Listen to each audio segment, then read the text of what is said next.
tila may nagbago. Malayo ang mata kahit kaharap mo ako. Ang dating yakap na mahigpit at mainit, ngayon ay mabilis, malamig at pilit. Kapag tinatanong kung may problema, ngumingiti ka lang at sinasabing wala. Ngunit bakit pangalan niya ang lumilitaw sa bawat kwentong pilit mong iniiwasan? Hindi ko gustong gumawa ng hinala, ayokong maging bihag ng aking pangamba. Ngunit kung may katotohanang itinatago, mas mabuting marinig kaysa lokohin ang puso. Sabihin mo ng diretso sa akin, huwag hayaan katahimikan ng manakit. Kung ang puso mo'y may ibang hinahanap, huwag mo akong iwan sa gitna ng pangarap. Siya ba ang dahilan kung bakit hindi mo na ako mahawakan? Siya ba ang dahilan kung bakit unti-unti kang lumalayo sa akin? Sa bawat sayaw, bakit siya ang tanaw? Sa bawat halik, bakit tila kulang? Kung siya na ang laman ng puso mo, sabihin mo, huwag mo akong gawing reserba sa mundo.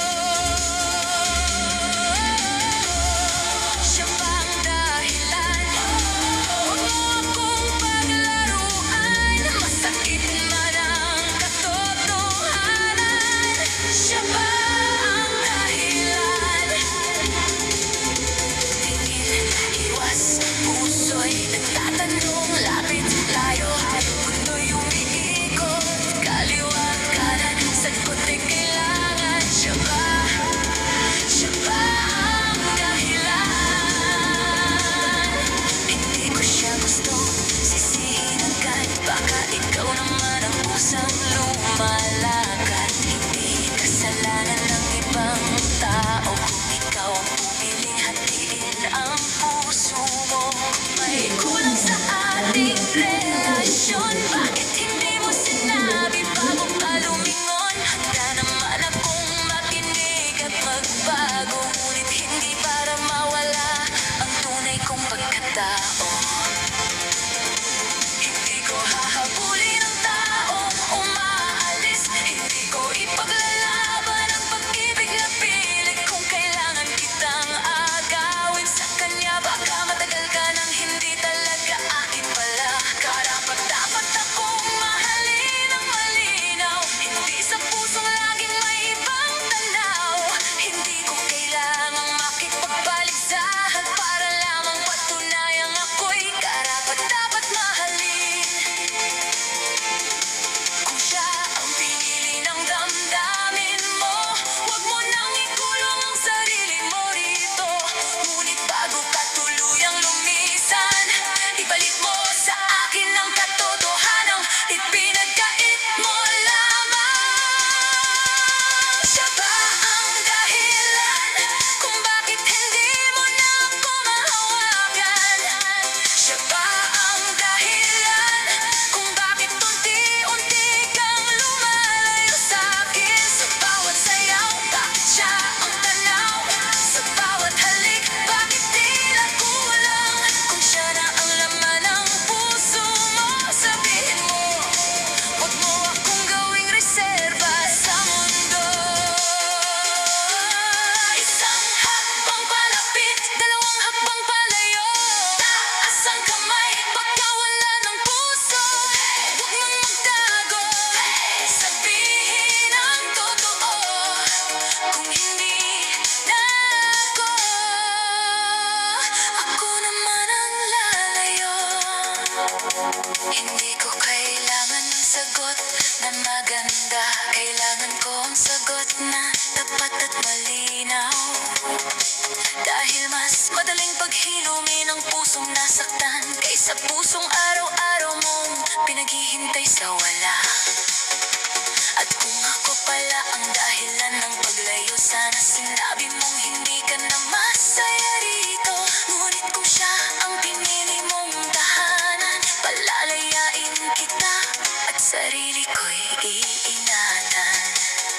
Hindi ka biguan ang mawalan ng tayo.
ang nakikita.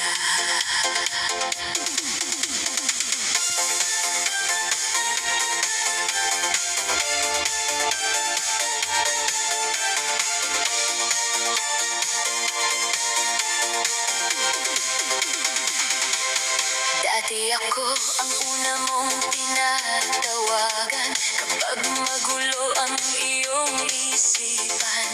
Ako ang kwento sa bawat umaga at huling tinig bago ka pumikit sa kama. Ngunit ngayon'y tila may nagbago, malayo ang mata kahit kaharap mo ako.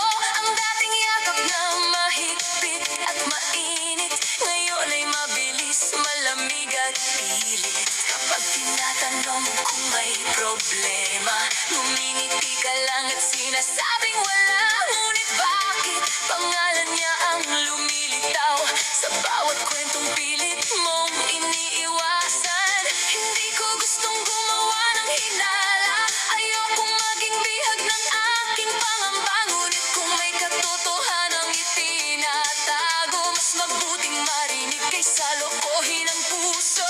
Sabihin mo nang diretso sa akin, huwag hayaan katahimikan ng manakit. Kung ang puso mo'y may ibang hinahanap, huwag mo akong iwan sa gitna ng pangarap. Siya ba ang dahilan kung bakit hindi mo na ako mahawakan? Siya ba ang dahilan kung bakit unti-unti kang lumalayo sa akin? Sa bawat sayaw, bakit siya ang tanaw? Sa bawat halik, bakit tila kulang? Kung siya na ang laman ng puso mo, sabihin mo, huwag mo akong gawing reserba sa mundo. Siya ba ang dahilan? Huwag mo akong paglaruan, masakit man ang katotohanan. Siya ba ang dahilan? Tingin, iwas, puso'y nagtatanong, lapit, layo, mundo'y umiikot, kaliwa, kanan, sagot ay kailangan. Siya ba ang dahilan? Hindi ko siya gustong sisihin agad, baka ikaw naman ang kusang lumalakad. Hindi kasalanan ng ibang tao kung ikaw ang pumiling hatiin ang puso mo. Kung may kulang sa ating relasyon, bakit hindi mo sinabi bago ka lumingon? Handa naman akong makinig at magbago, ngunit hindi para mawala ang tunay kong pagkatao. Hindi ko hahabulin ang taong umaalis, hindi ko ipaglalaban ang pag-ibig na pilit. Kung kailangan kitang agawin sa kanya, baka matagal ka nang hindi talaga akin pala. Karapat-dapat akong mahalin ng malinaw, hindi sa pusong laging may ibang tanaw. Hindi ko kailangang makipagpaligsahan para lamang patunayang ako'y karapat-dapat mahalin.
Hindi ko kailangan ng sagot na maganda. Kailangan ko ang sagot na tapat at malinaw. Dahil mas madaling paghilumin ang pusong nasaktan kaysa pusong araw-araw mong pinaghihintay sa wala. At kung ako pala ang dahilan ng paglayo, sana sinabi